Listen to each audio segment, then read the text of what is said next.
Tiada yang mustahil dan tiada yang sukar bagimu Tuhan dan bagiku yang percaya. Dahsyatnya kuasa-Mu membuatku tak ragu. Janji-Mu kan digenapi pada waktu-Mu. Tiada yang mustahil, tiada yang mustahil dan tiada yang sukar bagimu Tuhan dan bagiku yang percaya. Dahsyatnya kuasa-Mu membuatku tak ragu.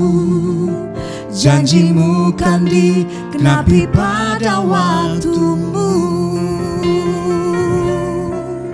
Kaulah pengharapanku, padamu ku percaya. Walau tiada dasar bagiku tuh berharap, imanku takkan luruh, bahkan semakin teguh saat ku memuliakan nama-Mu. Kaulah pengharapanku, kaulah pengharapanku, padamu ku percaya.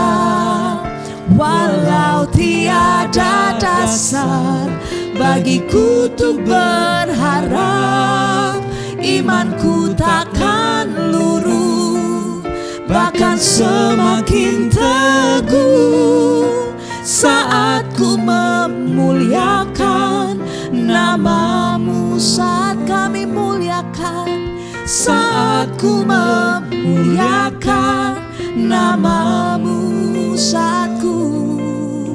Saat ku memuliakan nama-Mu. Amin, amin, amin, amin. Shalom saudara, apa kabar? Shalom. Shalom. Kita saling sapa dulu ya, kanan kiri. Shalom. Shalom. Shalom. Shalom Pak Agus. Shalom. Oke, manis banget senyumnya ya. Ketemu lagi saudara di sini. Kami dari 5 roti dan 2 ikan, dari sedikit jadi buahnya. Boleh diikutin deh. 5 roti 2 ikan, dari sedikit jadi buahnya.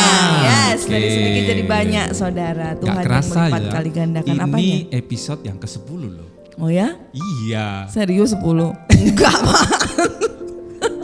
Oh niatnya ngelucu gitu ya. Saya nggak nangkep, sorry saudara. Oke saudara, sehat-sehat semua ya, semuanya ya. Penyertaan Tuhan, kasih Tuhan, kebaikan Tuhan pasti melimpah di dalam hidup saudara. Kami percaya apapun kondisinya. Jadi bukan hanya yang baik-baik, ketika kesukaran ada, di situ juga kebaikan Tuhan akan melimpah. Amin. Kita balik lagi fokus di sini. Sudah ada satu nyong di sini, nyong Jowo saudara. Nyong Jowo. Ada nyong Jowo. Mau nyong Jowonya boleh perkenalan diri dulu saudara. Iya, silakan. Nama saya Rio. Saya kebetulan adik sepupu dari ibu yang di sebelah ini. Jadi ya masih saudara lah, bisa dibilang kayak gitu. Saudara dekat, saudara sangat dekat gitu ya. Oke, Rio aja namanya. Nama lengkapnya Satrio Purnomo. Satrio Purnomo. Jadi Satria yang lahir di bulan. Iya, kira-kira begitu kan. Memang begitu, realitanya seperti itu. Oh seperti itu ya. Lengkap ya. Kita tanyakan ke orang Uti tuanya gitu ya. Benar tak Uti lahir yang lahir di bulan purnama. Untung aja nggak di bulan Sabit. Oke. Puji Tuhan. Yes. Oke. Terima kasih sudah diundang di sini. Oh iya, gini. Oh iya Terima saudara. kasih. Sebelum sama-sama Dek, sama-sama. Halo juga ya Pak, aku David tutup. Saudara, sebelum kami mulai lebih jauh gitu ya, saya sempat lupa tadi diingetin. Ini saudara, kami tahu dan kami percaya bahwa setiap kita saling membutuhkan gitu ya. Jadi kami percaya setiap saudara mungkin ada yang diberkati, sangat diberkati dengan video, dengan kesaksian yang akan dibagikan nanti. Bisa minta pelayanan saudara untuk like, untuk subscribe tentunya. Terus untuk komen juga boleh, bahkan komen aja boleh gitu ya. Karena komen-komen yang menguatkan itu akan semakin memberkati kami, menjadi kekuatan buat kami untuk kami juga terus maju. Kalau mau share tambah banget bolehnya saudara, oke? Itu aja dari kami. Kita langsung masuk ke dalam sesi kita sama saudara kita gitu ya. Kita percaya bahwa kesaksian kita, pengalaman kita bersama dengan Tuhan, pengalaman pribadi kita bersama dengan Tuhan, siapapun kita mau orang kuat, mau orang yang saat ini sedang lemah, bahkan sedang jatuh, tapi kita percaya bahwa kesaksian pengalaman bersama dengan Tuhan itu sangat ngefek loh, sangat berpengaruh loh. Bukan hanya buat diri kita, menjadi alarm buat mengingatkan kita bahwa kita pernah kok ditolong Tuhan, kita pernah kok dikuatkan oleh Tuhan. Sekalipun perjalanan hidup kita ini nggak selalu enak, nggak selalu ada di jalan tol. Kita harus juga melewati yang namanya lembah kelam. Mungkin ada begitu banyak tantangan, pergumulan gitu. Tapi percaya bahwa pengalaman bersama dengan Tuhan itu akan menjadi modal, akan menjadi sesuatu yang terus kita akan bawa. Sehingga pada saat kita perlu, pengalaman itu akan membangkitkan kita. Bahkan juga akan memberkati rekan-rekan saudara-saudara yang lain gitu ya. Dan malam hari ini Rio akan bercerita banyak hal yang tentunya akan kami percaya itu sudah memberkati kami, menjadi kekuatan kami juga, dan akan memberkati dan menguatkan rekan-rekan yang di sana. Gimana mulai dari mana ini? Mulai Pak, langsung digali gitu ya. Saya juga bingung kalau mulai dari mana ini ya. Ya, kamu dari keluarga yang seperti apa? Cerita tentang keluarga dulu aja deh. Tentang anak keluarga. Anak keberapa dari bapak saudara gitu. Oke, saya anak kedua dari 2 bersaudara. Oh, paling kecil, ya, saya anak bungsu. Anak bungsu, saya anak kedua saya punya kakak perempuan. Ya. Selisih umur sekitar 3 tahun. Jadi kami saat ini tinggal bertiga. Jadi mama, saya dan kakak saya. Papa sudah dipanggil Tuhan. Ya sekitar kurang lebih. Nah ini kalau urusan hitung-hitungan saya agak lemah ya. Tapi sejak tinggal umur 9 tahun. Iya, saya tinggal 9 tahun. Papa yang terkasih sudah dipanggil Tuhan, dan ada cerita yang lain juga bahwa papanya pada saat dipanggil Tuhan sudah terima Tuhan, sudah lahir baru, terus kemudian sakit. Ya, dan selang 6 bulan langsung dipanggil Tuhan. Dan gimana cerita tentang Papa dulu, tentang Papa. Pengalaman bersama dengan Papa 9 tahun. Itu ya 9 tahun. Tapi yang kerasa kan enggak 9 tahun ya. Karena 1 sampai 3 mungkin enggak tahu. Jadi mungkin yang kerasa mungkin ya sekitar mulai awal sekolah dan segala macam. Ya, balita. Ya mungkin memori yang saya ingat enggak banyak ya, karena memang waktu yang ada singkat ya, sangat pendek. Dan ya saya merasa ya Papa saya sosok yang good gitu loh, maksudnya sebagai pria ya saya di masa-masa itu ya dia berfungsi dengan baik menurut saya ya. Karena ya memang saya juga nggak punya pengalaman banyak dengan Papa karena waktu secara pribadi. Sangat singkat saudara, jadi sangat singkat. Hanya diberi waktu sampai 9 tahun bareng-bareng sama Papa dan tidak banyak. Kelas 3. Ya, 9 tahun 11 bulan lebih tepat ya, kira-kira segitu. Terus kemudian kamu hidup bertiga dengan mama, dan saya tahu juga bahwa mamanya adalah ibu rumah tangga biasa. Seorang pekerja sebelumnya. Dulu kantoran, terus kemudian karena menikah dan punya komitmen fokus sama ke anak-anak sehingga jadi ibu rumah tangga biasa, dan diizinkan Tuhan akhirnya gandol ke suami, dan ternyata suaminya dipanggil Tuhan, dan itu perjuangannya luar biasa. Saudara, jadi sejak kecil sejak dia kecil gitu ya, saya seneng dulu umek-umekin dia karena lucu banget, saudara kecilnya lucu. Sekarang juga masih lucu sih, cuma lucunya beda. Lucu gila nih. Lucunya beda. Oke. Lucu dia sama mbaknya yang keriting sekarang udah lurus, saudara. Teknologi memang canggih gitu ya. Luar biasa. Sejak masih kecil kami sempat berpisah tahunan, kita nggak ketemu ya Dek. Lalu kemudian lama banget. Jadi ketika dia kecil itu saya sering main ke rumah dia, mainin dia juga karena lucu, saudara, lucu. Kemudian tiba-tiba satu malam saya dengar berita bahwa papahnya waktu itu Om Suko, namanya Om Suko. Om Suko dipanggil Tuhan gitu ya. Itu cukup mengagetkan kami sekeluarga, saya dan keluarga inti pada waktu itu almarhum papa saya masih ada, cukup kaget dengan pikiran manusia. Secara manusiawi langsung mikir gila ya, kasarannya gitu loh. Anak-anak masih sangat kecil dan tante kondisinya seperti itu. Lalu kemudian papahnya mesti berpulang karena memang ya kondisinya memang menurun secara perlahan. Om itu memang ada sakit gitu ya, menurun secara perlahan, tapi Tuhan akhirnya memutuskan bahwa papa harus berpulang. Kemudian mereka melanjutkan hidup bertiga dengan kondisi mama yang tidak seorang mama yang tidak bekerja, tidak ada penghasilan, dan ada begitu banyak kisah, saudara, yang sangat memberkati saya dari hidup keluarga kecil ini. Ketika setelah Om nggak ada itu pun kami juga tahunan lagi nggak ketemu lama gitu, saudara ya. Tahunan lagi nggak ketemu lama. Ternyata di spare waktu kami nggak ketemu itu ada begitu banyak kisah di mana mereka terpelihara dengan luar biasa ya. Jadi saya punya tante ini prinsip hidupnya itu kerasnya tuh keras bener gitu, saudara ya. Orang kalau mau menilai dia tuh kayak ekstrim banget gitu ya, ekstrim banget. Mungkin ngawang kalau orang-orang. Iya, orang bilang tuh mungkin ngawang kok terlalu masih nginjak tanah nggak sih gitu kan. Ngawang banget gitu. Tapi iya, itulah dibuktikan. Tapi terbukti bahwa janji firman Tuhan itu tidak sesuatu yang ngawang. Tapi kalau dihidupi benar-benar, dan itu luar biasa. Ketika kita percaya dengan sungguh-sungguh Prinsip-prinsip gitu ya. seperti apa nih? Mungkin bisa dibagiin deh apa yang dipegang sama mama dari dulu sampai hari ini gitu, yang sangat membekas di kamu sama Mbak gitu. Kalau dari saya pribadi memang bukan jauh sih, maksudnya sebelum papa meninggal pun mama selalu bilang sama papa kalau ya untuk hal-hal apa yang kamu pengen coba kamu berdoalah gitu loh.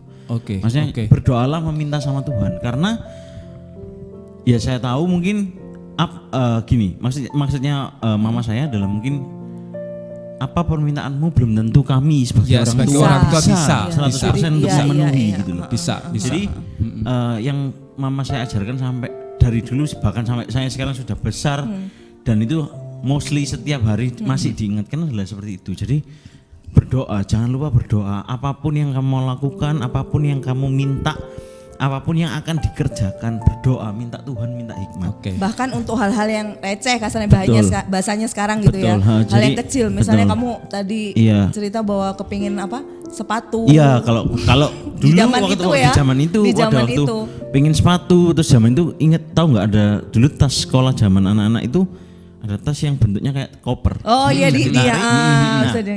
Saya inget banget kejadian itu. Saya pada waktu itu hits, teman-teman saya pada punya semua gitu ya. Nah saya nggak punya dan apa ya, saya minta itu dan mama cuma bilang ya berdoa. Kalau mama iya mungkin pada waktu itu ya saya waktu itu masih kecil, saya juga nggak tahu kondisi ekonomi seperti apa. Mama cuma ngomong untuk ya berdoa minta sama Tuhan gitu. Berdoa sama, ya itu yang selalu mama ajarkan gitu. Dan mungkin di usia saya yang pada waktu itu ya saya nurut aja berdoa, dan ya berdoa itu ya berdoa anak kecil kayak gimana sih? Ya Tuhan, saya pengen langsung polos banget gitu ya, to the point gitu loh, yang kayak teman-teman saya punya gitu loh. Kalau saya ingat dulu zaman itu ada bentuknya mobil gitu kan, wah keren banget. Siapapun yang dulu yang punya itu masih keren banget. Gitu.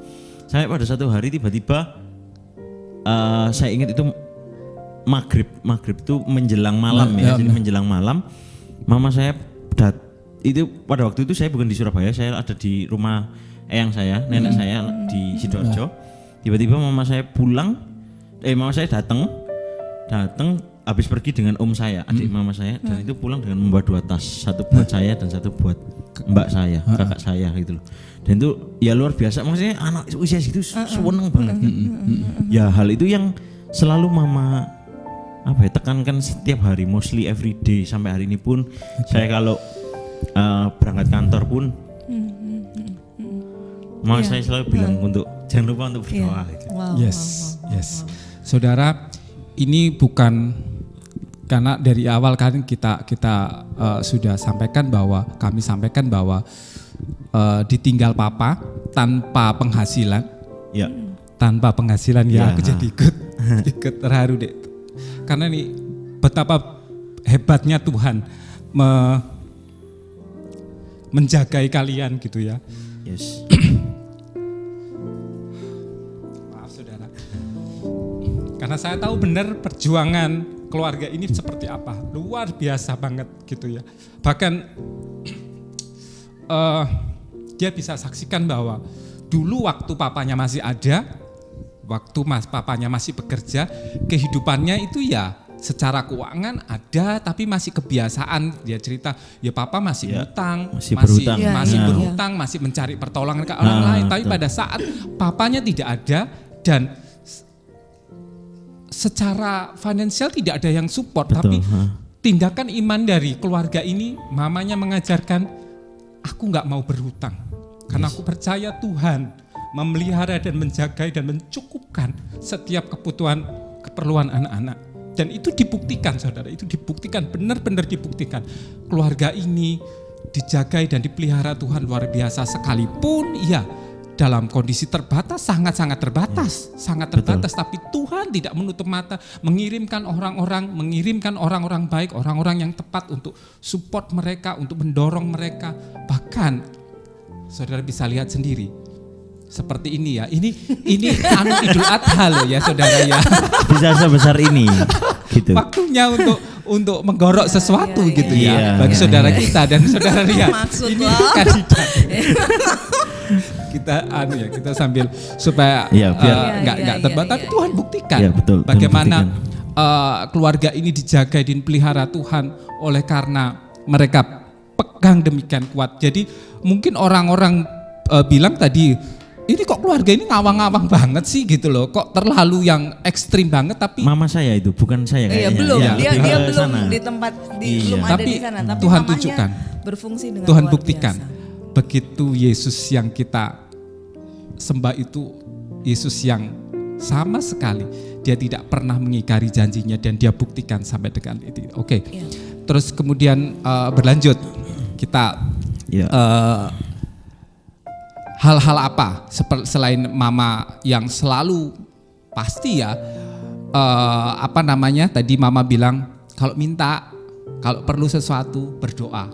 Iya. Berdoa bukan karena kondisi, tapi sebelum papa Sudah dipanggil terbiasa, sudah terbiasa sudah ada seperti kebiasaan itu. Sudah itu. terbiasa sudah dari terbiasa dulu, iya. seperti itu, bukan karena Sudah keadaan, pola yang bukan dari karena orang tua. karena kondisi yang mepet, yang terpaksa, yang terpojok sehingga ya nggak ada jalan lain halis kecuali berdoa gitu. Tapi memang ini sudah sebelumnya sudah dibiasakan, sehingga pada saat kalian mengalami masa-masa yang sukar itu pun kalian sudah jadi bagian yang tidak terpisahkan dari kalian gitu. Kemudian contoh lain deh, yang pada waktu mungkin kamu kecil gitu ya, kamu minta ke Tuhan, terus minta ke orang tua, aku kepingin ini, terus kemudian mama ngomong ya berdoa, pasti Tuhan kasih. Itu hal yang lain. Kalau hal itu mungkin ini ya, yang mau saya share satu adalah ini terjadi momen 2 kali di mana mama memang nggak ngomong seperti itu, tapi setelah kejadian itu mama bercerita dan saya lihat bahwa ya dia bukan cuma ngomong untuk ayo kamu berdoa ketika kamu butuh sesuatu, tapi dia melakukan itu. Saya ingat pada waktu saya mau masuk SMA. Ini sudah hari daftar, jadi saya sudah keterima di salah satu sekolah dan hari ini adalah hari daftar ulang terakhir. Hari daftar ulang terakhir, tapi kebutuhan dana masih kurang. Jadi saya belum bisa Sudah ada tapi daftar. masih Iya, kurang. sudah ada tapi masih kurang. Dan itu sudah jam 9 pagi, tiba-tiba ada seseorang. Iya. Jadi ada seseorang yang tiba-tiba datang dan bilang ke mama waktu itu berangkat untuk daftar Urus ulang. sekolah Rio. Urus sekolah Rio dan segala macam. Dan akhirnya ya saya bisa sekolah, saya bisa masuk sekolah itu, saya bisa daftar ulang dan semuanya berjalan dengan lancar gitu loh. Dan momen yang kedua sama, pada waktu itu saya mau masuk kuliah. Saya masuk kuliah dan ya ini jauh, setelah itu jauh ya. Jadi sekitar tahun 2016. Ya memang kuliah itu saya berharap untuk saya membiayai sendiri karena pada waktu itu saya sudah kerja kan. Nah tapi memang pada waktu hari-hari yang ditentukan itu untuk saya daftar ulang masih ada kekurangan dana. Tapi bukan kayak kalau yang SMA ini kan benar-benar mepet ya, maksudnya hari ini terakhir ya hari ini daftar ulang. Pada waktu itu enggak. Itu masih beberapa hari sebelum hari berdaftar ulang. Nah, tiba-tiba di satu pagi ada sepasang orang yang datang ke rumah saya dan dia memberikan sejumlah uang. Ya, pokoknya habis itu setelah beliau berdua ini datang itu setelah ada acara besar di keluarga besar kami. Beliau berdua datang dan beliau berdua memberikan sejumlah uang.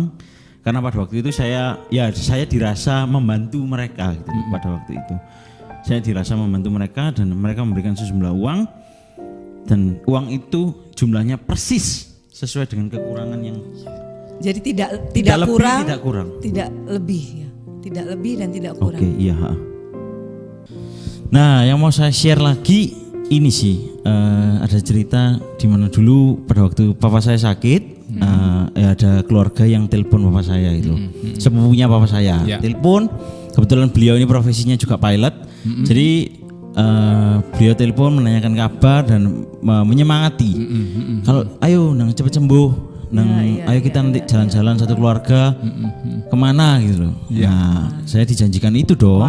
Saya dengar itu, maksudnya di pada waktu sepupunya papa saya telepon papa saya ini saya ada di situ dan saya wah ayo Pak nang sembuh dan kita bisa jalan-jalan. Sampai singkat cerita papa saya nggak sembuh dan berpulang ya. Dan pada waktu itu keinginan seorang anak untuk naik pesawat itu begitu besar dan saya menggantungkan harapan ini ke seseorang ini gitu. Dan sampai satu titik ya memang nggak pernah kejadian karena bapak saya juga langsung pada waktu itu meninggal dan ya sudah hidup berjalan seterusnya. Dan saya di sekolah SMP SMA dengar cerita-cerita dari teman-teman yang pernah naik pesawat. Kemarin naik pesawat ke sini. Pernah naik pesawat. Gitu ya? Iya. Saya dengar dan kamu pernah naik pesawat? Enggak, saya cuma bilang gitu. Saya nggak pernah dan ya saya pengen, saya cuma berdoa ya Tuhan aku pengen naik pesawat. Tapi ya, gimana sih rasanya? sorry tak potong dikit. Saat temanmu tanya gitu deh, saat temanmu tanya, kamu pernah nggak sih naik pesawat gitu? Atau kamu udah pernah kemana aja gitu naik pesawat gitu by plane? Itu ketika kamu menyampaikan keberadaan yang sesungguhnya kenyataan bahwa kamu tidak pernah dan itu ada malunya atau ada mindernya, ada gitu-gitu ya? Iya ada malunya sih. Mungkin ada malunya. Nggak pernah. Kamu udah umur berapa nggak pernah naik pesawat? Gitu.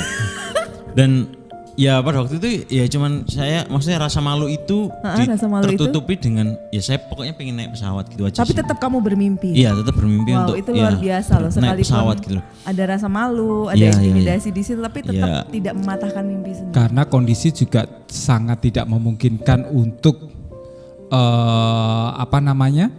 keluarga dengan keterbatasan tidak memungkinkan untuk seorang anak ini untuk berharap untuk naik pesawat, boro-boro naik pesawat untuk hidup sehari-hari aja mungkin berat gitu ya itu, untuk keseharian aja berat apalagi boro-boro naik pesawat. Betul. Tapi ternyata anak ini terus bermimpi dan mamanya juga memberikan teladan, mintalah sama Tuhan, teruslah berdoa gitu sampai gimana deh ceritanya. Jadi setelah itu saya SMP SMA terus kemudian saya selepas SMA saya nggak langsung lanjut kuliah. Kamu kerja? Keterbatasan biaya, saya langsung kerja. Nah, saya kerja di salah satu travel agent cukup besar di Surabaya dan wah harapan itu muncul. Jual masa naik jualan tiket pesawat nggak bisa naik pesawat. Iya, gitu. masa jualan tiket pesawat nggak bisa naik pesawat. Paling nggak Jakarta oke lah gitu loh. Masa Jakarta 1,5 jam aja aku nggak dapat gitu ya kan. Akhirnya saya bekerja di sana kurang lebih sekitar 4 tahun. Dan di ending dari saya bekerja di sana saya tidak naik pesawat. Saya benar-benar tidak naik pesawat dan gak pernah naik pesawat gitu. Sampai ada satu waktu hampir. Karena ada satu keluarga ini keluarga besar ini pengen tur ke Bangkok, Thailand. Wow, Bangkok ya. Bangkok lumayan kan. Mintanya Jakarta diiming-iming Bangkok. Lumayan. Bisa nih. Biasa tuh. Dari Jakarta ke Bangkok. Bisa nih. Terus akhirnya sampai satu titik sudah oke semua itu. Jadi bukan sudah oke. Jadi grup ini sudah pasti akan pakai kita. Terus sudah disusun turnya seperti apa. Terus tiket untuk pada waktu itu kita beli pulang dulu karena pulang harganya lagi sale, benar-benar sale dan dibeli lagi dulu murah. gitu. Pulang dulu, saya sudah diuruskan paspor. Saya sudah diuruskan paspor. Nah, paspor sampai hari ini ada, tapi masih licin, benar-benar nggak diapa-apain gitu loh. Benar-benar keluar dari ke tempat ngurus paspor ya itulah. Sampai hari ini tidak pernah dipakai gitu. Oke, terus Kenapa? Karena tiba-tiba sekeluarga ini membatalkan tur itu gitu loh. Ya Padahal ampun, mereka jadi sudah nggak keluar jadi uang. pesawat. Mereka sudah keluar uang untuk beli tiket pulang dan saya ya Tuhan Ya ampun, gagal. ya Tuhan gagal. Dan saya ya sudah, maksudnya saya ya sudah, maksudnya dengan kejadian itu ya sudah. Terus saya pindah ke pekerjaan yang baru. Nah, saya sudah nggak pernah lagi berpikiran itu karena pekerjaan baru saya ini pekerjaan yang saya sangat sukai, yaitu di dunia video, editing video dan segala macam. Jadi saya fokusnya ke sana gitu. Tuh, kamu udah fokus dengan hidupmu yang Betul. baru ya, fase hidup Iya, yang baru dengan fase gitu hidup ya. yang baru, dengan pekerjaan baru, dengan segala Apalagi keribetan yang untuk itu kamu belajar senengin lagi gitu bla ya. bla bla. Jadi saya sudah lupa dan sampai satu titik kantor saya ada dinas luar gitu.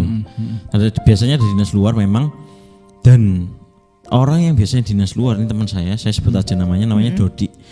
Dia tidak bisa berangkat karena istrinya sudah hamil tua gitu. Jadi istrinya tidak bisa ditinggal, apalagi pada waktu itu dinasnya itu 10 hari. Jadi dinasnya Cukup bukan 1-2 lama hari, ya. jadi cukup lama. Cukup lama. Dan teman saya yang satunya itu tiba-tiba suatu pagi itu benar-benar baru masuk kantor, mulai kerja, terus saya duduknya di sini kan, gini lah, pintu ruangan saya itu di sini. Terus tiba-tiba dia buka dan dia tanya, yo tanggal sekian sampai sekian kamu kosong nggak? Terus aku jawab, ya kosong sih. Kenapa? Ada apa? Ya ini kita ada dinas luar ke luar pulau pada waktu itu dan si Dodi ini nggak bisa. Dia ngomong alasannya dan saya sempat nolak gitu. Saya bilang, loh kenapa saya gitu loh? Nggak ada orang lain gitu. Nggak ada, cuman kamu gitu loh. Karena siapa yang mau ninggal pekerjaannya 10 hari selain yang ada di kantor itu kan? Yakin dah. Terus saya tanya balik, saya terus konfrontasi untuk saya tidak berangkat gitu loh. kamu juga nggak mengingat bahwa kamu punya mimpi untuk naik pesawat? Enggak. Sama sekali. Benar-benar Sama nggak sekali peduli benar-benar dengan itu ya. nggak peduli Rasanya karena nggak peduli. ketika saya diomongi tanggal sekian Bukan sama nggak sekian, peduli, nggak inget juga. nggak ingat Nggak juga, ingat ya. iya nggak Oh, ingat juga sampai dan lupa sama mimpi sendiri. iya tadi karena udah sudah doa itu sendiri. sudah juga sekian Cukup tahun, lama ya. mungkin kurang lebih 2 tahun setelah saya di pekerjaan baru ya. Jadi saya sudah nggak ingat itu dan saya konfrontasi untuk saya tidak berangkat gitu loh. Saya ada pilihan untuk saya tidak berangkat karena tanggung jawab teman saya Dodi ini yang mau berangkat itu cukup besar dan saya merasa saya nggak mampu untuk saya selesaikan tanggung jawab di sana dengan baik ya. Dan saya coba dan teman saya ini cuma bilang gini, lah Dodi aja percaya kamu bisa kok.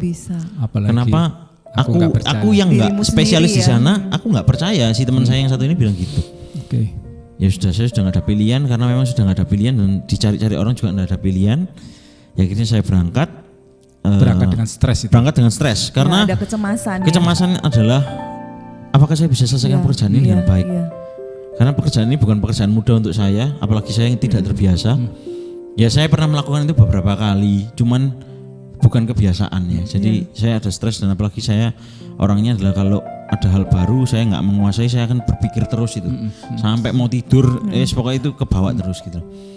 Terus saya berangkat ke sana 10 hari berjalan semuanya lancar, saya balik ke Surabaya.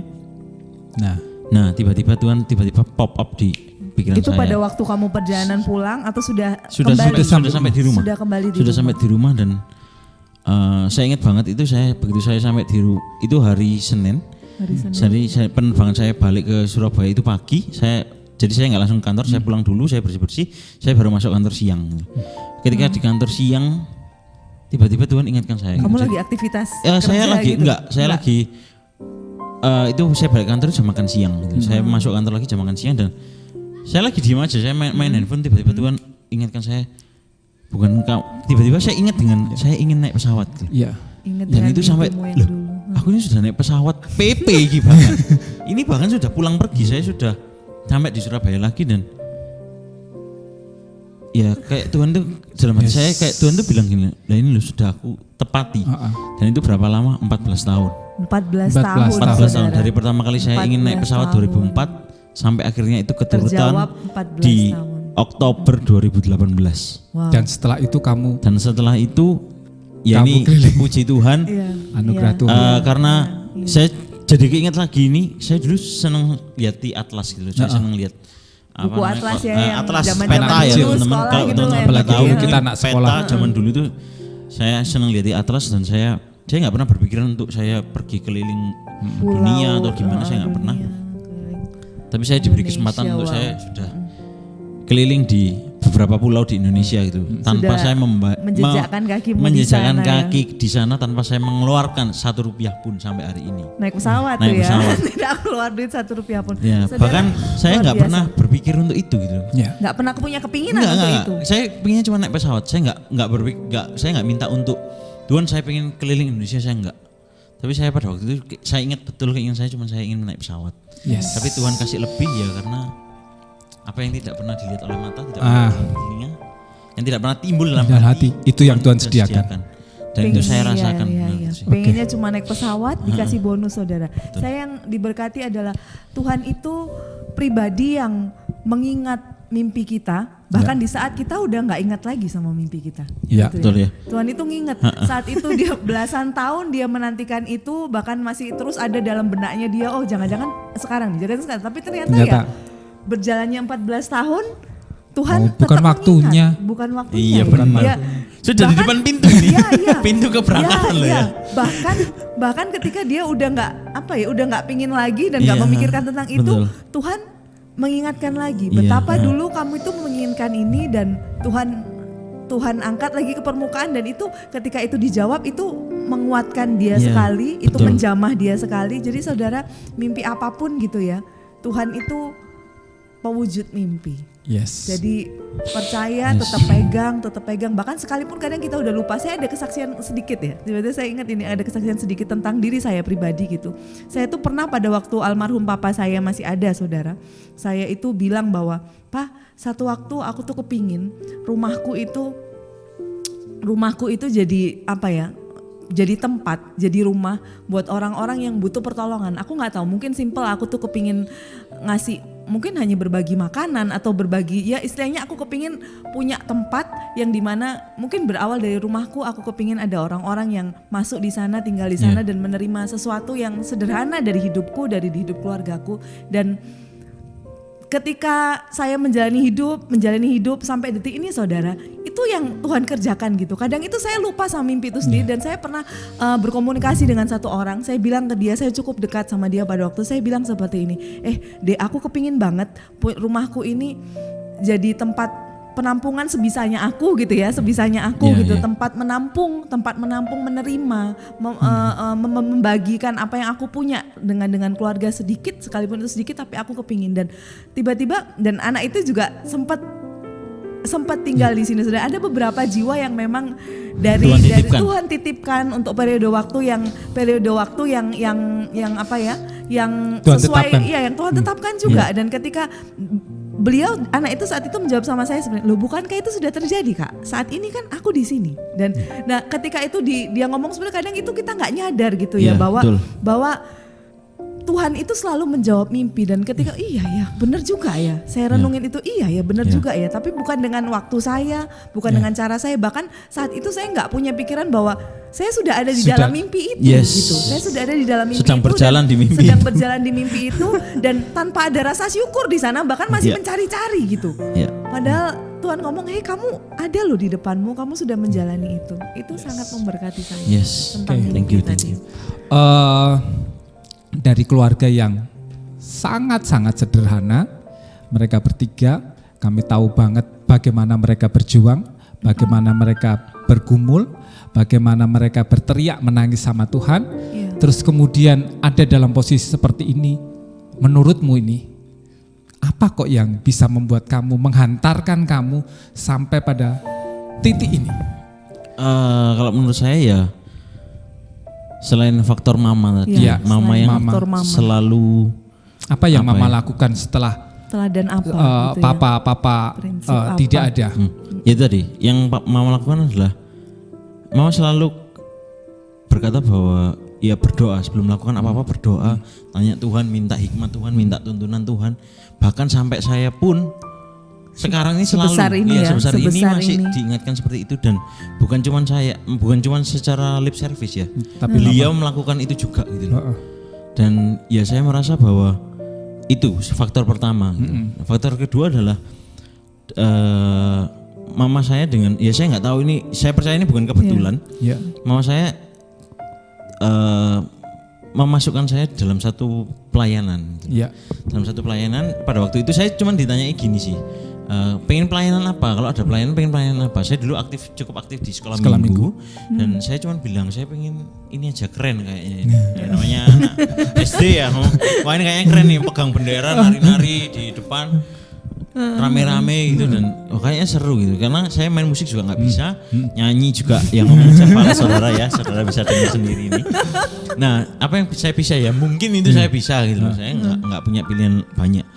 Terus habis itu ya saya juga lupa ceritanya gimana, akhirnya saya bisa masuk dalam pelayanan itu dan saya bisa bergabung dalam komunitas itu. Nah, saya merasa bahwa ya ini dua faktor ini, orang tua saya yang mengajarkan value-value untuk bergantung sepenuhnya sama Tuhan, sepenuhnya ya. Karena 1% ketidakpercayaan sama dengan 99% kepercayaan sama dengan 100% ketidakpercayaan. Wow. Ulangi 99% kepercayaan sama dengan 100% ketidakpercayaan. Kurang 1% aja lu nggak percaya gitu. Kita nggak percaya kan berarti. Oh, ya. Okay. Ya, itu yang mama saya selalu ajarkan, bahwa bergantung sama Tuhan, karena ya kita nggak punya siapa-siapa gitu. Kita punya apa ya? Kita punya rumah gitu. Ya cuman punya ini gitu. Cuman ya yang ada di sini gitu loh. Kalau mau apa ya bertanya Tuhan. Yang kedua adalah komunitas. Di mana saya bisa bertumbuh di sana, saya bisa melayani, dan saya bisa belajar banyak hal lah di sana. Jadi buat saudara-saudara, teman-teman, siapapun yang saat ini lagi mendengarkan ini, saya sangat menganjurkan untuk teman-teman ada di gereja lokal, teman-teman bangun komunitas. Yes. Selalu berada dalam lingkup komunitas yang membangun ya, sekali lagi ini komunitas yang membangun gitu loh. Jadi jangan sampai saudara merasa bahwa saya bisa sendiri, saya bisa sendiri.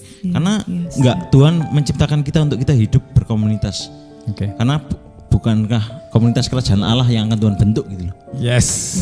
Ya, itu dan sih. apakah setelah kamu menemukan komunitas itu yang sampai sekarang kamu ada di mana, Dek? Kamu sekarang berkomunitas dan saya melayani? Di SMCC, di gereja SMCC, saudara. Digembalakan di SMCC, dibentuk di sana, berkomunitas di sana. Dan kami ingin tahu proses-proses apa yang paling berat ketika kamu berkomunitas gitu ya? Sebelum sampai sana, sebelum dijawab. Sebelum dijawab ini ada satu kisah juga gitu ya. Saya mengenal dia itu pada saat dia masih kecil, dan saya mengenal dia sebelum saya mengenal ini. Oh gitu. iya. Bukan mengenal, tahu ya. Anak kecil di antara sekian anak-anak remaja bahkan pemuda, dia yang paling kecil, dan dia bawa flag, bawa bendera itu dan jatuh benderanya. Terus kemudian dia dengan terkopoh-kopoh ambil itu lagi dan main lagi. Itu yang terekam di kepala saya sampai ya, kejadian itu lucu aja gitu. Lucu tapi itu mengena di hati saya. Betapa anak kecil, mungkin kamu kelas 5, kelas 6 SD ya waktu sekitar itu ya. 4, 5, 6 di SD antara anak-anak SMP dan SMA yang melayani di situ, dan saya paling kecil berarti ya. Saya sudah di sana gitu, saya melayani bareng-bareng, nggak kenal siapa namanya dan apa anak ini nggak kenal sama sekali. Kemudian suatu saat saya diajaklah sama dia, saya sudah mau mempersiapkan pernikahan, ayo kita kunjungi salah satu saudara. Kemudian saya bertemu dengan dia, ternyata ini saudaraku gitu. Bocah pembawa flag itu ya. Bocah pembawa flag gitu, yang sangat polosnya gitu, yang ada dalam sebuah komunitas pelayanan itu. Dan ternyata pelayanan itu anak kecil ini dibawa sampai bertumbuh dewasa, ada di dalam sebuah, bukan kungkungan ya, sebuah lingkup yang namanya komunitas. Yang namanya komunitas. Dan saya percaya bahwa tidak ada hal yang kebetulan dalam hidup kita. Amin. Hal yang baik yang kita kerjakan sama-sama itu ternyata ada benang merahnya satu dengan yang lain. Demikian juga dengan kami yang saya sama sekali nggak mengenal, hanya tahu anak kecil itu. Kemudian waktu dia bawa saya ke sana untuk berkenalan, ternyata jadilah kami saudara yang saling support, saling membangun, saling mendorong satu dengan yang. Nah, balik lanjut yang ke, tadi ya. ke pertanyaan Mbak. Proses tadi. dalam berkomunitas, proses terberat apa yang kamu hadapi? Mungkin ada teman-teman juga di luar sana yang hadapin bagaimana susahnya untuk mereka bisa intune, bisa melebur bersama dengan komunitas mereka. Ya, saya berarti mulai gabung di komunitas sekitar tahun 2005-2006 kali ya. 2005 itu saya gabung dengan komunitas sampai hari ini. Nah, masa-masa terberat saya memang pada waktu saya beranjak dewasa ya, waktu SMA. Remaja ke Cari jati diri lah ya. Ya, Cari waktu itu lagi tahun cari jati diri. 2011 sampai tahun 2013 kira-kira di tahun-tahun itu. Saya merasa itu waktu-waktu di mana saya ingin lepas dari komunitas ini. Saya ingin sudah komunitas-komunitasan di mana pada waktu hari Komsel saya hari itu komsel saya setiap hari Selasa jam 7 malam, di mana setiap hari Selasa jam 7 malam saya akan mencari 1000 alasan untuk saya tidak datang di komunitas gitu loh. Ya entah itu apa, dan kebetulan kondisi mendukung. Kondisi mendukung adalah pada waktu itu saya sekolah, masih SMA kan, SMA sekolah saya masuk siang karena di sekolah saya ada sistem masuk pagi dan masuk siang dan kebetulan kelas saya ini kebagian yang siang gitu loh. Wah, tambah nih ya. Pulang kan jam 5 sore. Nah, saya gimana caranya? Saya harus mengolor waktu untuk saya bisa pulang sampai jam 8 malam. Dan kebetulan saya juga aktif di organisasi. Nah, itu sama tambah mendukung kan, Ya, mendukung saya untuk mendukung. saya jauh dari komunitas saya gitu. Kamu pikir? Aku pikir bahwa lebih enak, maksudnya dengan teman-teman yang hai. Karena memang kondisinya itu ya lebih enak ya. Kamu Pada waktu merasa itu saat saya itu merasa lebih enak. Pada di umur segitu, siapa sih yang suka untuk ya namanya hidup Diatur. berkomunitas ya saudara. Hidup berkomunitas adalah gimana tuh hidup berkomunitas? pasti kamu akan dikepoin, bukan dikepoin ya, saya bukan bahasa kepo ini kayaknya kurang tepat. Kamu akan apa ya? Dikorek-korek. Iya, maksudnya Dibawa untuk kita terbuka. nah, untuk posisi kita terbuka, dimana kita terbuka kan tidak semua orang akan nyaman dengan itu. Gitu. Hidup kita digali gitu. Diusik, dimana ketika kita nggak benar, ayo diceples, maksudnya dibenarkan. Nah, siapa yang mau ditegur seperti itu di usia-usia segitu? Iya. Apalagi kamu dengan Latar belakang nggak ada belakang apa-apa tidak ada ya, apa-apa. nggak ada Latar belakang apa-apa tidak sejak ada kecil. apa-apa, Yes, dimana saya itu pengaruh adalah orang banget. yang sangat sulit untuk dimuridkan, sulit untuk diarahkan. Ketika aku mau A, ya aku kan A. Aku nggak akan ketika orang ngomong amin, aminus, enggak A, tetap A ya A gitu loh. Dengan segala konsekuensi segala resiko konsekuensi, ya sudah. nah, Nggak siap peduli kamu sama ya. orang lain. Saya nggak gitu. peduli, saya nggak akan peduli dengan setiap keputusan yang saya ambil itu bukan hanya berefek pada diri saya, tapi berefek pada orang di sekeliling saya gitu. Ya itu sih, saya banyak belajar di komunitas tentang juga leadership, di mana ya itu tadi, ketika saya bikin salah, itu bukan cuma saya gitu loh, ada orang di sekeliling saya yang akan terima dampaknya. Gitu. Ya, ya. Dan saya cukup struggle di 3 tahun itu, sampai pada akhirnya di tahun 2015-16 saya merasa bahwa iya, saya merasakan dampak besar dari apa itu Dan komunitas. komunitasmu tidak pernah menyerah. Tidak pernah menyerah. Tidak pernah menyerah Bahkan, untuk iya, 2011-2013 2 tahun, kurang lebih 2-3 tahun saya menghilang dan ayo tetap follow up dan ya mungkin itu ya. Mungkin yang dulu follow up saya mungkin juga mangkel. Saya juga nggak pernah tanya sih. Saya juga nggak pernah tanya bahwa gimana sih kamu dulu follow up aku? Apakah mangkel apa enggak ya? Mungkin saya rasa ketika saya sekarang berada di posisi mereka, ya mangkel ya. Tapi ya mungkin itu ya, Tuhan kan cuman bilang beritakan kabar baik. Yang untuk merubah orang siapa ya? Tuhan. Bukan kita. Bukan Betul. kita. Ya itu, dan akhirnya saya turning pointnya adalah setelah saya lulus SMA itu 2013 saya lulus SMA, saya bekerja dan kebetulan yang memasukkan ke tempat kerja saya ini kebetulan adalah orang-orang gereja sendiri. Jadi saya kayak mau lepas dari situ itu susah sekali gitu, kayak Tuhan itu kayak ayo, kayak ya itu tadi main layangan diulur ditarik lagi, diulur ditarik lagi, ya kayak saya merasakan lumpur-lumpur dosa ini ya akhirnya tarik lagi gitu loh. Jadi kayak saya tidak benar-benar bisa lepas dari yang namanya komunitas, dan ya segitu pentingnya dalam kehidupan saya, itu memagari saya. ya. Dan perlu waktu berapa tahun sampai kamu benar-benar bisa nyaman, seneng, cinta, dan apa ya, nggak ada kata terpaksa lagi gitu melakukan itu, segala sesuatu sekarang. berapa tahun ya? Berarti saya join dari komunitas itu 2005 sampai endingnya saya ya 10 tahun 2015. 10 tahun 10 saudara. tahun. Dan saya memutuskan untuk saya punya bapak rohani itu di sekitar mungkin tahun 2010. Wow. Tapi Tapi ya Bapak rohani hanya sekedar betul Iya. hitam di atas hitam putih. di atas Hitam di atas putih, putih. tapi benar-benar untuk mau menundukkan diri, mau memberi diri untuk dipimpin, diarahkan, dimentoring itu dikoreksi. tunggu dulu. Sabar bro, karena ya balik lagi. Saya nggak ada figur seorang ayah. Iya. Saya kehilangan figur seorang ayah dari saya kecil.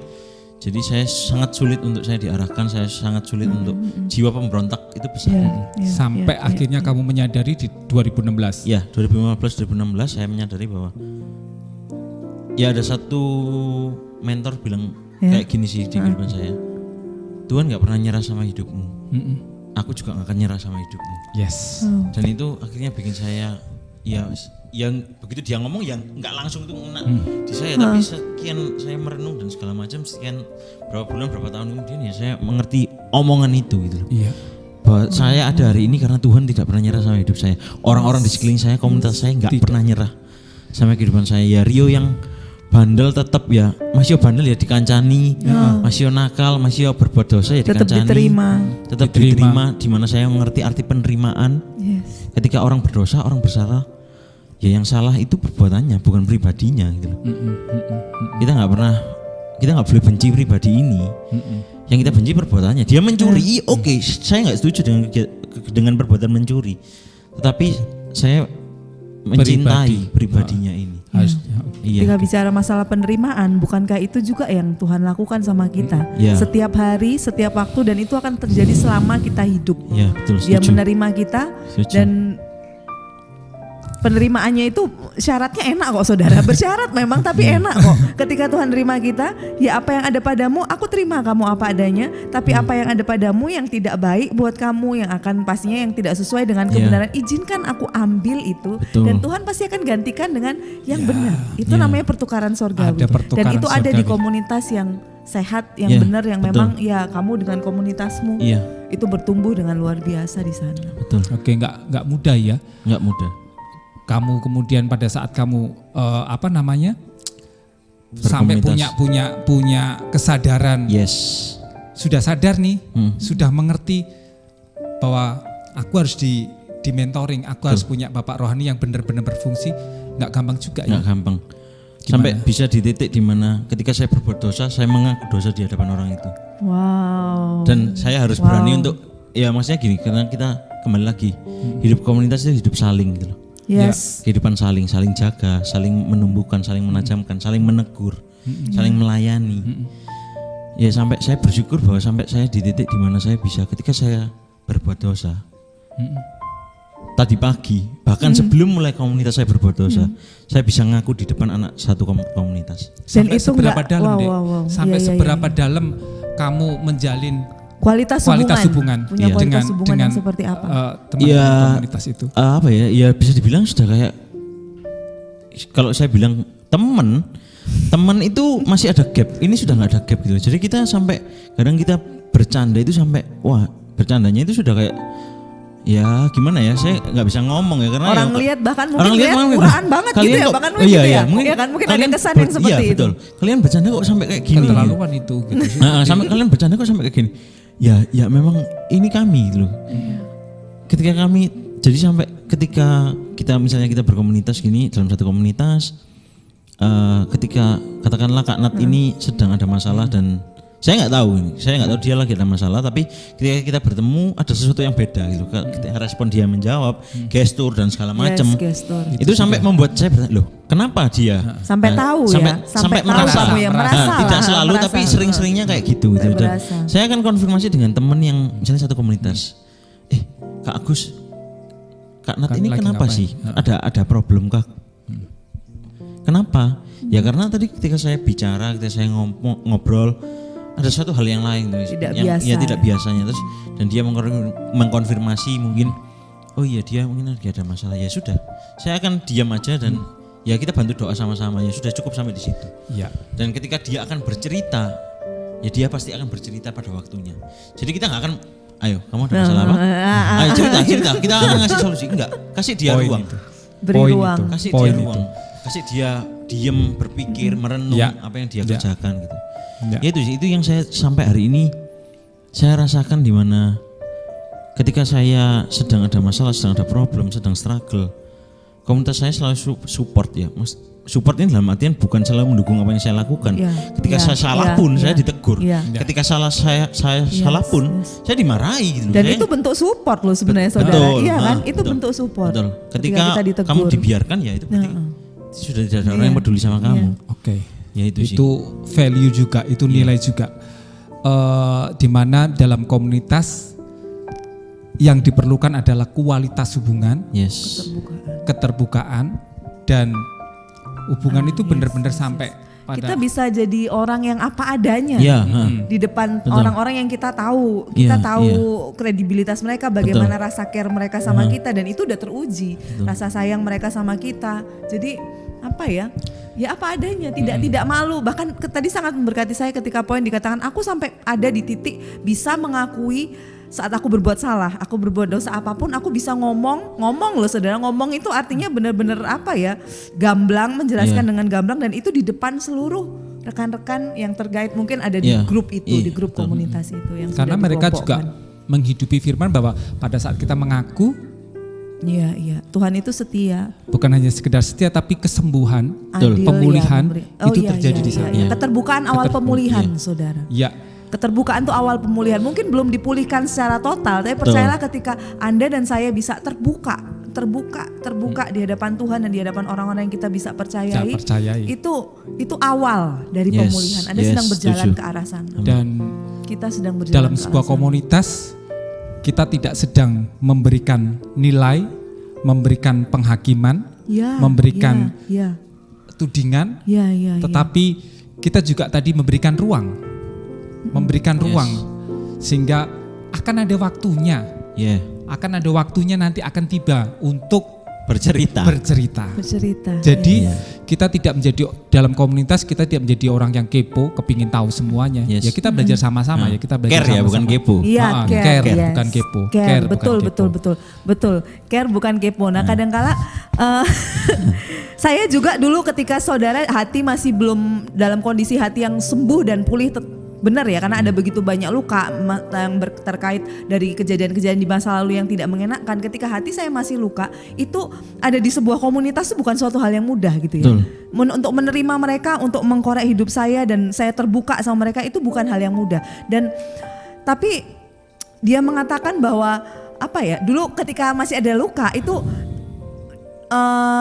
jadi orang yang sangat sensitif, tapi sensitifnya nggak baik gitu loh saudara. Sensitif tapi sensitif yang negatif. Karena untuk menjadi peka dan sensitif itu juga perlu saudara.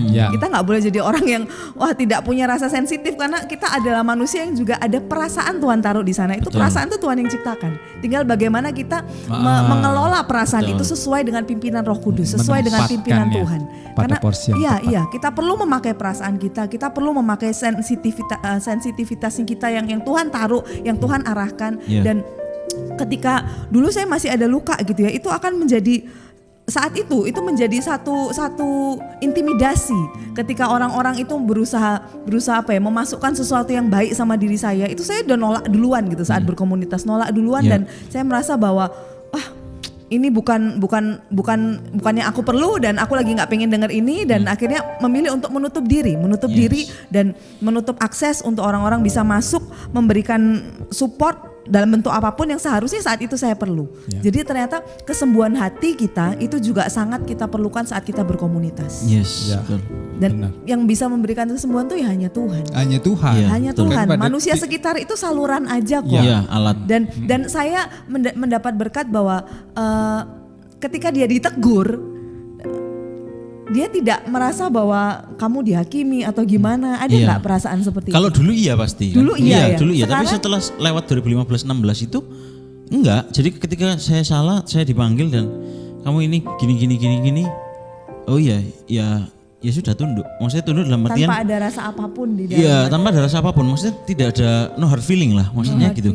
Ketika saya ditegur dan saya akan mengutarakan kan, kenapa saya melakukan ini, karena saya merasa seperti ini. Kadang kan kita ketika kita melakukan sesuatu, saya merasa saya ini benar, tapi kok di mata benar. Dan ketika kita ditegur, loh aku ini benar, aku enggak salah, kok kamu negur aku, ya harusnya yang buat tegur itu si dia bukan aku gitu. Nah ketika di kondisi seperti itu, ya itu ngobrol, bicara dan segala macam. Ya itu proses itu yang akhirnya sampai sekarang ya saya sudah terbiasa dengan itu. Ketika saya melakukan Sudah salah terbiasa. saya dipanggil. Sudah terbiasa. Jadi ya ketika saya dipanggil itu dan saya dikoreksi dengan misalnya oh iya berarti apa yang harus saya perbaiki, apa yang harus saya masih koreksi lah dalam Ya, diri saya. komunitas, kayak gitu sih. dengan berkomunitas kita Iya, juga belajar yang namanya rendah hati, saudara. Iya. Dan ada satu ayat juga yang tiba-tiba saya diingetin minggu-minggu kemarin, beberapa hari yang lalu kami sempat ngobrol gitu ya tentang yang namanya penghakiman. Kalau kita ngobrol lagi masalah itu tadi yang kamu sampaikan itu penghakiman bahwa di dalam Kristus itu udah nggak ada penghukuman lagi. Yes. Dan dalam hukum itu kan ada hakim ya, tentunya ada penghakiman di sana. Ketika hukum ditegakkan, hukum apapun itu ya, itu ada penghakiman, ada proses penghakiman, ada proses penilaian yang akhirnya sesuatu yang harus konsekuensi, yang harus ditanggung oleh orang yang dihakimi itu. Tapi Firman mencatat di Perjanjian Baru itu bahwa di dalam Kristus sudah nggak ada lagi penghukuman. Yes. Buat kamu yang hidup di dalam Tuhan, yang buat kamu yang sudah hidup bebas merdeka di dalam Tuhan. So, ketika kita mendengar sesuatu yang mungkin tidak pas sama diri kita dan apa ya saudara, itu apapun kondisi kita, entah kondisi kita tuh memang perlu diperbaiki atau sejatinya kita sudah benar, tapi terus saja kita dibombardir dengan hal-hal yang nggak enak. Yeah. Peganglah satu ayat ini, saya belajar benar ayat ini bahwa dalam Kristus itu sudah nggak ada lagi penghukuman. Yes. Kamu jadi orang yang merdeka, kamu jadi orang yang bebas. Apapun kondisimu, saat kamu salah ya kamu tinggal ngomong, oke Tuhan. Itu orang merdeka kan bilang, orang merdeka dalam Tuhan, oke Tuhan aku salah ternyata. Aku bertobat dan aku nggak akan lakukan itu lagi. Tapi kalaupun toh kita dalam kondisi yang sudah benar, ya udah terima aja dan tidak perlu membela diri lagi, tidak perlu berespon yang negatif lagi, dan tidak perlu itu merasa bahwa saya sedang dijatuhkan atau apa, enggak. Karena Tuhan tahu benar kok. Yeah. Apa yang ada dalam hati kita. Keluarga ini, keluarganya Rio ya, mama, kakak dan adiknya yang seperti kita cerita di awal tadi bahwa sepertinya tidak ada pengharapan. Sepertinya tidak ada pengharapan, tapi Tuhan membuktikan. Bukan manusia yang membuktikan karena manusia tidak apa-apa, tapi Tuhan membuktikan bagaimana mereka bisa berdiri, bisa tegak sampai saat ini, mereka boleh menerima yang terbaik dari Tuhan itu karena janji Tuhan. Tuhan itu pribadi yang sangat-sangat setia. Yeah. Yang tidak bisa mengingkari akan setiap perkataan dan janjinya. Yes. Waktunya, prosesnya ya harus kita lewati sama-sama. Yeah. Harus kita jalani sama-sama, tapi tetap kita berpegang. Salah satunya adalah kita bicara tentang komunitas malam hari. Sudah kedua kalinya rekan kita yang berbicara bahwa komunitas itu adalah pagar. Yes. Padahal kita tidak janjian ya, tapi dua rekan kita yang sudah sampaikan bahwa komunitas itu adalah pagar. Itu artinya komunitas ini perlu dan penting untuk kita renungkan sama-sama. Karena sekali lagi kita tidak bisa jalan sendiri. Kita tidak bisa berjuang sendiri, kita tidak bisa fight sendiri. Kita manusia yang masih sering ada kalahnya. Jangankan manusia, Tuhan aja dalam menjalankan misinya dia nggak bisa disalib sendiri, Pak. Dia butuh manusia untuk menyalibkan dia butuh manusia untuk menyangkal dia. Yes. Bahkan untuk hal yang paling mengerikan sekalipun kita itu nggak bisa sendiri. Kita nggak bisa sendiri. Kita tidak bisa sendiri. Ada firman yang bisa kamu yang jadi peganganmu sebagai penutup kita mungkin. Kali ini. Ada dua ayat ya. Yang pertama ini ayat yang sudah saya pegang cukup lama, sangat bertahun-tahun yang lalu. Ketika saya merasa struggle, saya merasa tidak ada pengharapan. Tuhan cuma kasih ayat di 2 Korintus 12 ayat 9. Saya bacakan, tetapi jawab Tuhan kepadaku, cukuplah kasih karuniaku bagimu. Sebab justru dalam kelemahanlah kuasaku menjadi sempurna.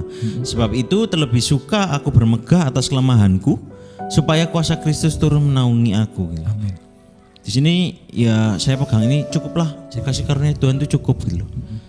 Apa yang buat kita itu kadang merasa kurang ya, kita nggak pernah punya rasa cukup.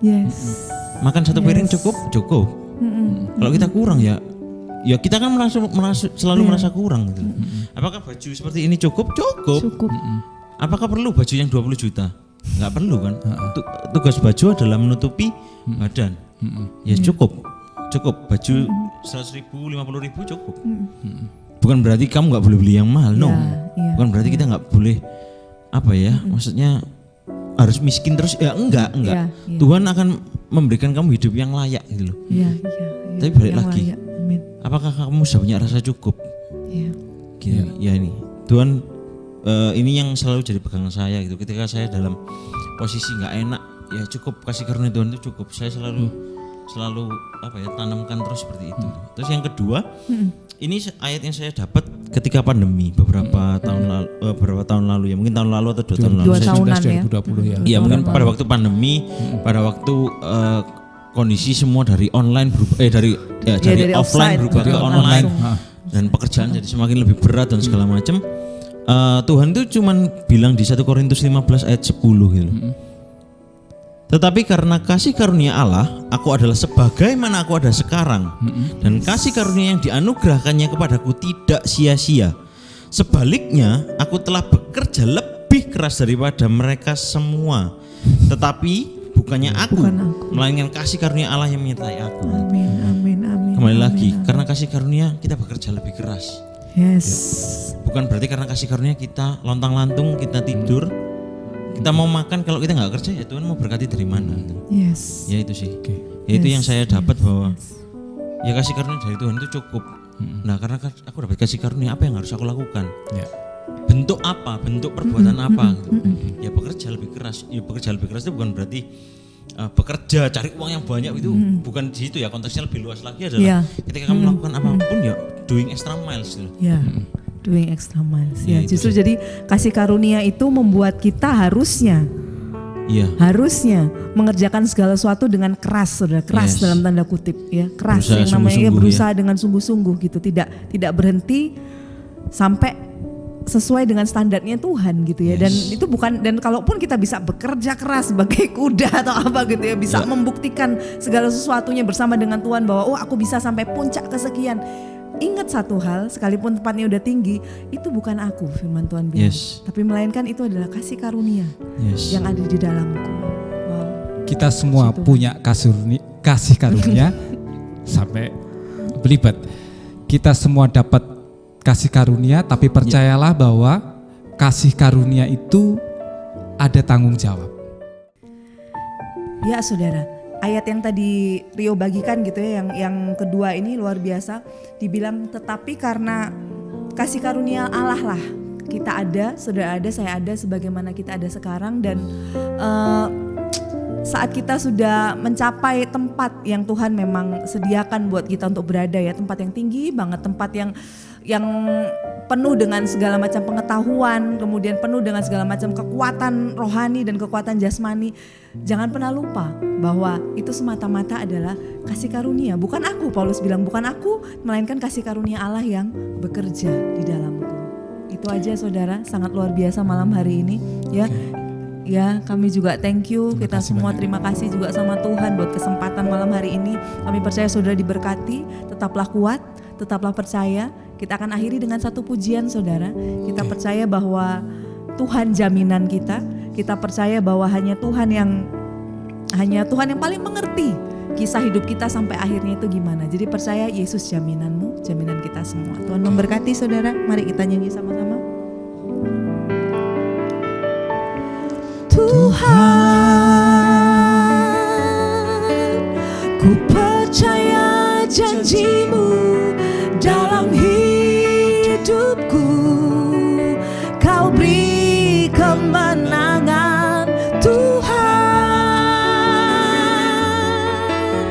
Kau selalu setia di dalam hidupku.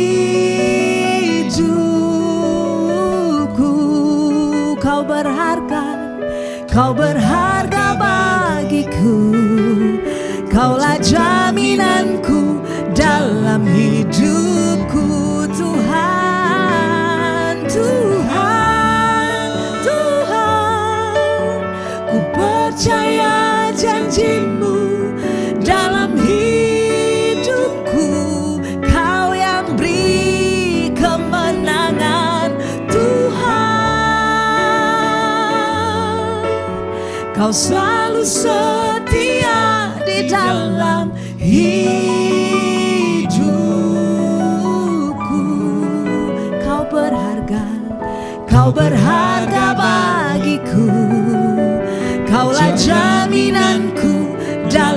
hidupku. Kau berharga bagi kami, Kau berharga bagiku.